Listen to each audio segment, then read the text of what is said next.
alternative education are not getting the best of the best, right? You know the teachers that are the best of the best, like, because those teachers that can teach in those schools, they're freaking incredible. The school leaders that can do it, man, what is more difficult than leading a school in high poverty? These are like the greatest leaders in the world, because you don't have money to give people who are doing exceptional. You could barely fire them, and if you fire them, who are you going to replace them with, right? So leading these schools is really exceptional, and again, because it's so difficult and it requires exceptional people as it stands. We need to change that, and I think over time we're going to, but we still got to pull these people in. There's shortages all the time. My wife right now, I was in the schools, there's subs everywhere in these schools, right? So we got to get people in the seats, but not just any people, because if it's the wrong person, you'd rather have them not be in the school, because they'll screw things up in your school. That they can be toxic. So we got to pull those in. So when I talk about money, I mean in that way. I know they're not leaving because of the money; they're leaving because of the culture, because of the leadership, right?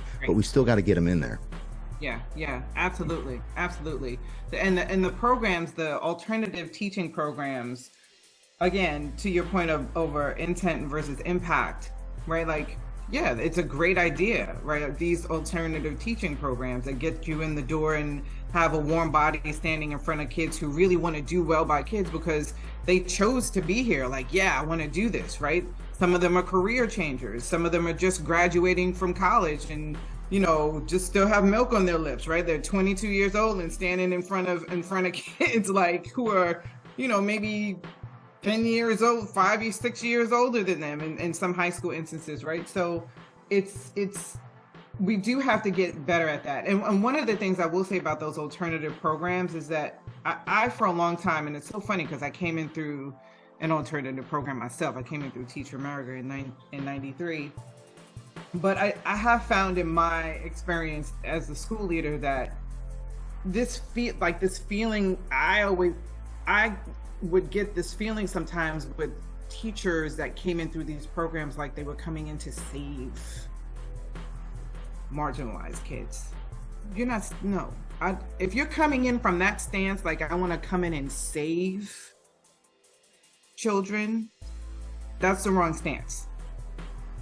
That's the wrong stance, right? For me, it's you're coming in because you know that this work is needed to change the lives of children. It's different from I'm coming in to save you and coming in to say I'm putting the right seeds in place so that you can be successful later on in life. There's two different. Yeah, I see that, the shift from being about me to being about them. Right. Yeah. Right.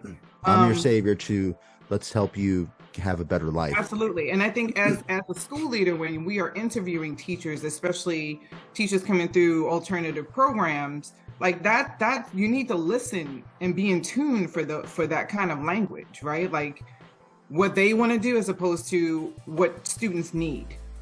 Well, I would see administrators now. When I was there, when I had administrator and we were hiring them, I would walk them through. I need them to see everything, right? Oh, yeah. They need to see the worst of the worst, the best of the best within the school, because when their expectation did not match what the reality was, they were going to shut down anyhow. They were going to leave. It's going to be lots of problems. So I need the people to know what was going on and still be willing to come on in there.